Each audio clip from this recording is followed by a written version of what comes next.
안녕하세요. 책 읽어주는 여자 에젤 강미경입니다. 그동안 영적인 이야기 많이 했으니까요. 오늘은 건강 이야기 한번 해볼까요?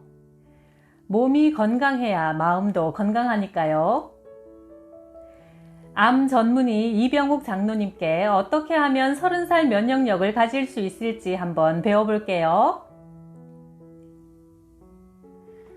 지난 2009년 9월 36세의 한창 나이에 위암으로 세상을 떠난 영화배우 장진영 씨는 많은 사람을 슬프게 했다. 특히 그녀가 주인공을 맡은 영화 국화꽃 향기와 너무나 비슷한 상황이라 더욱 안타까웠다. 영화 속에서 여주인공은 암으로 죽어간다. 그녀는 연인에게 이렇게 말했다.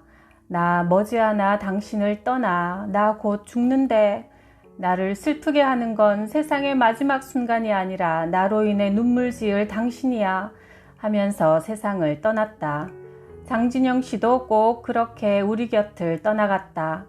그녀의 암 소식을 들었을 때 안타까운 마음과 함께 의사로서 격려의 메시지를 보낸 적이 있다. 장진영 씨의 남편 김영균 씨를 통해 힘겨웠던 투병기를 들을 수 있었다. 그들이 사귀기 시작한 지 8개월쯤 되었을 때 장진영은 위암 진단을 받았다. 미국까지 가서 치료를 받았지만 암은 낫지 않았다. 회복될 가망이 없다는 것을 알면서도 김영균 씨는 혼인신고를 했다. 그 소식을 들은 장진영 씨는 놀라면서 눈물을 흘렸다. 왜 울어? 너 오늘 내 아내가 됐는데 기뻐해야지. 내 몸이 이래서 미안해. 두 사람은 라스베거스에서 조촐한 결혼식을 올렸다. 이후 불과 한 달 남짓 더 살다가 장진영은 국화꽃 향기처럼 세상을 떠났다. 위암 진단을 받은 지 약 1년 만이었다. 그녀에게 암이 발병한 원인에 대해서는 다양한 요인들이 있다. 장진영은 우리가 화면에서 보던 당당하고 화려한 모습과는 달리 무척 예민하고 여리며 감수성이 남달랐다고 한다. 남이 무심코 던진 말 한마디에도 쉽게 상처를 받고 잘 알지 못하는 사람을 만나는 것을 두려워할 정도여서 늘 조용하게 살고 싶어 했단다. 그러나 92년 미스 충남 진으로 뽑힌 것을 계기로 연예계에 진출하게 되었고 연예인이 된 후 그녀는 집요하게 쫓아다니는 스토커들 때문에 항상 불안감에 시달렸으며 밤낮 가리지 않는 야유와 비난, 때로는 연예인 활동을 못하게 하겠다는 협박에도 시달렸다고 한다. 또한 스캔들이 일어날까봐 마음 놓고 사람을 만나지도 못했고 언제나 행동을 조심해야만 했다. 무척 힘들었지만 연예인이라면 감내해야 할 유명세로 알고 견디었다. 그녀는 이런 스트레스, 불안감 등을 술로 달랬다. 소주 2병 정도를 너끈히 마시는 주량이었다고 한다. 그러는 사이 자꾸 신물이 올라오고 속이 쓰렸지만 술 타시려니 하며 약으로 달랬다는 것이다. 이런 증세가 심해져도 남의 눈이 두려워 병원조차 가지 못한 채 친구를 시켜 약을 처방받아 먹었단다.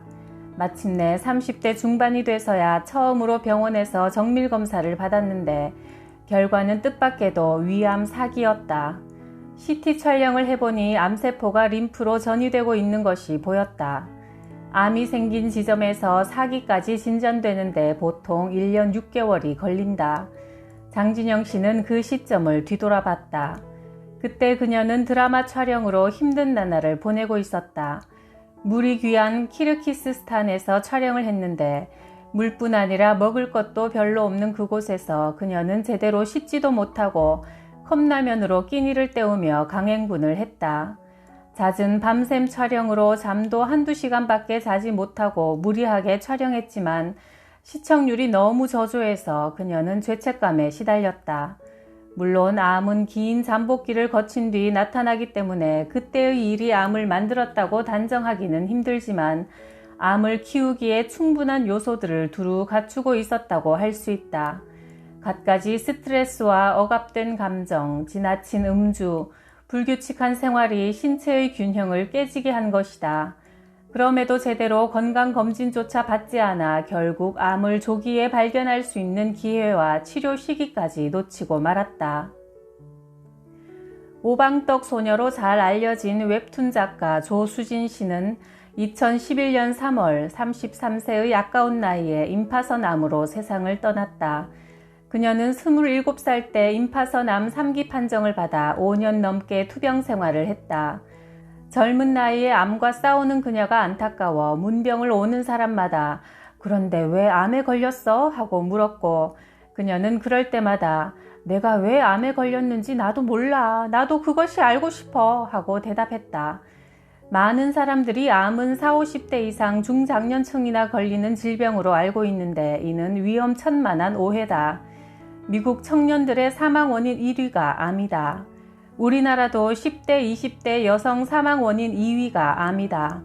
왜 이렇게 젊은 암 환자가 크게 늘어나는 걸까? 오방떡 소녀 조수진 씨는 어려서부터 어찌나 만화를 좋아했는지 그녀의 부모는 딸에게 서울대학교에 들어가면 만화방을 차려주겠다고 했을 정도였다. 하지만 그녀는 뛰어난 성적으로 대학을 졸업하고 대기업에 들어갔다. 만화가를 꿈꾸던 그녀는 대기업의 조직 문화에 적응하는 데 큰 어려움을 겪었던 것 같다.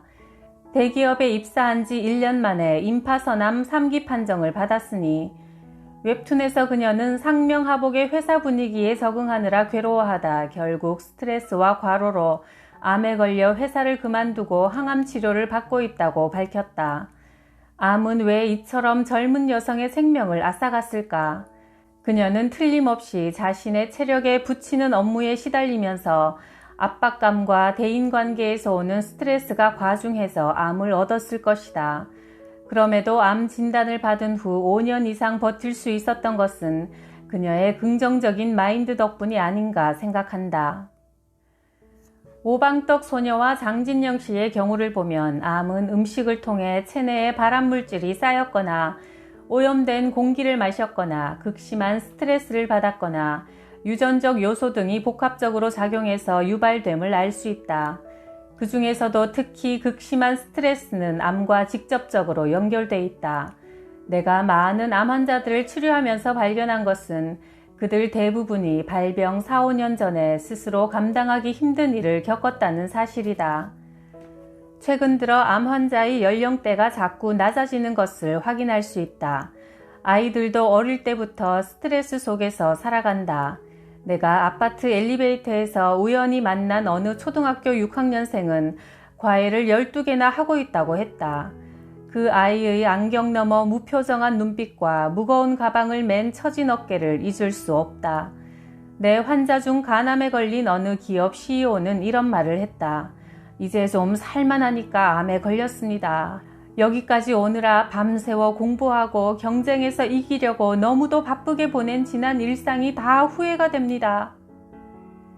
이처럼 끊임없이 스트레스를 받는 상황에서 면역력이 떨어질 때 암은 쉽게 찾아온다. 면역력이란 외부에서 침입하는 세균, 바이러스 등에 대해 우리 몸을 지키는 방어 시스템이다. 면역력이 약하면 사소한 외부 자극에도 쉽게 병이 나고 암에 걸리기 쉬워진다. 마치 면역력과 암 발병이 시소게임을 벌이는 것과 같다. 그러면 스트레스를 줄이려면 어떻게 하면 될까? 최대한 돈을 벌고 최대한 사회에 환원한다. 이것은 미국의 석유왕 록펠러 가문이 150년간 꾸준히 지켜오고 있는 경영 원칙이다. 록펠러는 미국 역사상 최고의 부자였다. 그는 24세에 석유 사업에 뛰어들어 많은 돈을 벌었다. 하지만 54세가 되던 해 병에 걸려 1년밖에 살지 못한다는 시한부 판정을 받고 소화가 되지 않아 하루에 비스켓 몇 개로 연명하는 처지가 되었다. 이를 계기로 그는 자선사업을 본격적으로 시작하게 된다. 그런데 희한하게도 자선사업을 시작한 후 몸 상태가 기적처럼 호전되어 98세까지 장수했다. 우리는 하루도 스트레스를 받지 않는 날이 없다.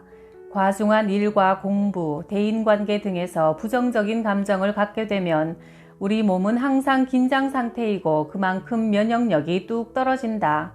이런 스트레스를 다스리는 방법은 봉사나 기부 같은 나눔 행동이 아주 효과적이다. 록펠러가 자선사업을 시작하고 나서 건강이 회복되고 장수할 수 있었던 것은 기부하는 기쁨으로 스트레스를 잘 다스렸기 때문이다. 의학적으로도 봉사와 기부, 다른 사람을 위한 기도와 같은 나눔 활동이 건강에 큰 도움이 된다는 증거는 얼마든지 있다. 그 가운데서도 마더 테레사 효과는 아주 유명하다. 1998년 미국 하버드 의과대학에서 시행한 연구다. 남을 위해 봉사활동을 하거나 착한 일을 보기만 해도 인체의 면역 기능이 크게 향상되었다. 실험 결과를 좀 더 자세히 살펴보면 이렇다. 사람의 침에는 면역 항체가 들어있는데 근심이나 긴장 상태가 지속되면 침이 바싹 말라서 항체가 줄어들게 된다. 반면에 마더 테레사의 일대기 같은 봉사활동 장면을 보여준 뒤 면역 항체를 조사해보니 그전보다 크게 높아진 것이다. 또한 실제로 남을 돕는 경우 기분 좋은 상태인 심리적 포만감이 짧게는 며칠 이상, 길게는 몇 주까지 지속되어 의학적으로 여러 가지 신체 변화를 가져왔다. 혈압과 콜레스테롤 수치가 눈에 띄게 낮아지고 행복 호르몬이라 불리는 엔돌핀이 정상 수치의 3배 이상 분비되었다. 심리학적으로 보면 내가 남을 도왔다는 것만으로도 스스로 가치 있는 사람으로 인식되고 자존감이 높아진다. 다른 사람을 돕는 나눔요법은 암 치료에도 효과적이다. 실제로 2006년 내가 진료한 한 말기 암 환자는 유방암이 폐와 뼈로 전이돼 생명이 2개월 정도밖에 남지 않았다는 시한부 판정을 받았다. 하지만 그분은 교회에서 꾸준히 봉사활동을 하면서 마음의 평안을 찾은 결과 현재 건강한 모습으로 암을 극복하고 있다. 봉사, 기부, 나눔 활동이란 거창한 것이 아니다. 엘리베이터를 같이 탄 사람들에게 상냥하게 인사하는 것, 식당에서 음식을 먹을 때 종업원이나 주방장에게 참 맛있었습니다 하고 인사를 건네는 것, 아파트 단지 안에 떨어져 있는 휴지를 줍는 것도 모두 이웃을 위한 봉사활동이다. 더 나아가 변호사라면 경제적 여유가 없는 사람에게 무료로 법률 서비스를 한다든가, 건축가라면 양로원, 고아원 시설의 건축 설계를 대신해 준다던가, 의사라면 외딴 마을이나 섬으로 의료봉사를 나가는 것도 먼저 나를 행복하게 하고 건강하게 하는 나눔이다. 이발 기술이 있으면 시골 노인들의 머리를 손질해주면 되고, 요리를 잘하면 노숙자나 고아원 어린이들에게 간식을 만들어주면 되는 것이다. 목공 기술이 있다면 동네 공부방에 책장을 짜줄 수도 있고, 대학생이라면 가정 형편이 어려운 어린이들에게 개인 과외 학습을 해줄 수도 있다. 이런 활동을 하는 동안 마음이 즐겁고 안정되어 몸에 이로운 호르몬이 끊임없이 만들어지기 때문에 면역력이 높아져 건강해진다. 또한 하나님이 나를 치료하고 위로해 주신다는 믿음이 병을 치료하는 데 긍정적인 효과를 가져온다. 생활에서 느끼는 스트레스, 화, 분노, 질투, 시기 등의 부정적인 감정을 기도와 예배의 활동을 통해 완화시키고 회복시키니 면역력을 키우는 데 매우 효과적이다. 미국 메요 클리닉 종양학과의 에드워드 크리건 박사는 장기간 생존한 암 환자들의 투병 방식 가운데 가장 으뜸이 되는 전략은 바로 영적인 것이다 라고 했다. 미국 심장병 전문의인 랜돌프 버드 박사는 10개월에 걸쳐 샌프란시스코 종합병원에 입원한 환자를 매일 기도하는 사람과 그렇지 않은 환자로 분류해서 관찰했다. 그 결과 기도하는 환자들이 항생제를 필요로 하는 비율이 5배나 낮았고 폐 부종에 걸릴 확률이 3배나 낮았으며 사망률도 훨씬 더 낮았다고 한다. 신앙생활은 건강한 삶을 살 수 있도록 도와준다. 내 환자 가운데 과도한 운동으로 병이 생긴 사람이 있다. 그의 아내가 말하길, 우리 남편은 마라톤 풀코스를 8번이나 완주했을 정도로 건강하거든요. 그런데 왜 폐암이 생겼을까요? 하며 고개를 갸우뚱했다. 나는 이렇게 대답했다. 남편은 마라톤을 하면서 신체가 견딜 수 없을 만큼 몸을 혹사시켰기 때문에 폐암을 일으킨 듯 합니다. 지나친 운동은 운동 부족만큼이나 몸에 해롭다. 운동을 피곤할 정도로 하면 산화물질이 증가하고 세포가 손상되기 때문이다. 운동은 몸에 무리를 주지 않을 정도로 적당히 하는 것이 좋다. 스포츠 댄스는 음악에 맞춰 몸을 움직이는 동안 스트레스를 잊을 수 있어 정신 건강에 아주 좋다. 테니스나 골프를 치면서 점수를 내거나 서로 시합을 하면 스트레스가 가중되어 운동 효과는커녕 오히려 몸에 나쁜 영향을 주기 쉽다. 운동은 일주일에 3일에서 5일, 하루 30분에서 1시간 정도 약간 땀이 나면서 노래를 흥얼거릴 수 있을 정도가 적당하다. 그중 걷기는 최고의 운동이다. 몸에 무리가 가지 않기 때문에 체력이 약한 상태라도 충분히 할 수 있다. 걸으면 체온이 올라가 의욕이 생기고 기분이 좋아져 우울증 치료제를 대신할 만큼 효과가 뛰어나다. 혈액순환이 좋아져 뇌 기능까지 향상된다.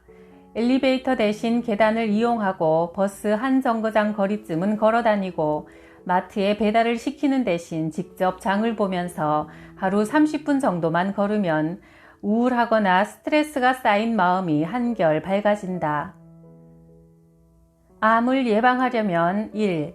담배를 피우지 말고 남이 피우는 담배 연기도 피한다. 2.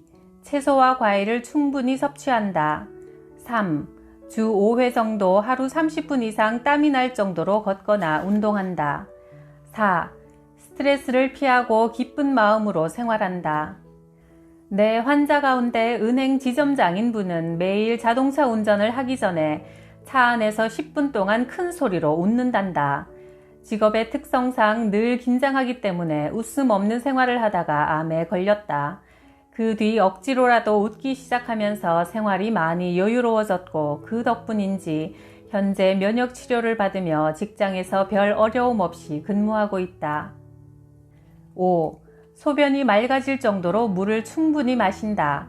물은 몸속의 독소를 제거하는 역할을 하기 때문에 하루 1, 2리터 정도 소변이 맑아질 정도로 마시는 습관을 들인다.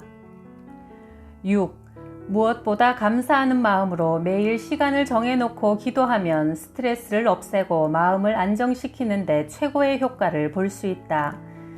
아무것도 염려하지 말고 모든 일을 오직 기도와 간구로 하고 바라는 것을 감사하는 마음으로 하나님께 아뢰라. 그리하면 사람의 이해를 뛰어넘는 하나님의 평화가 너희 마음과 생각을 그리스도 예수 안에서 지켜줄 것이다. 빌립보서 4장 6절 말씀. 결국 무엇보다 기도로 하나님 앞에서 스트레스를 확 푸는 것이 영혼과 육체의 건강을 지키는 지름길이네요.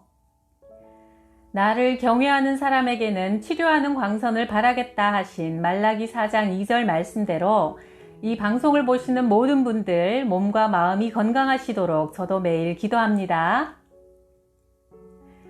구독, 좋아요, 댓글로 제 스트레스를 확 풀어주셔서 감사해요.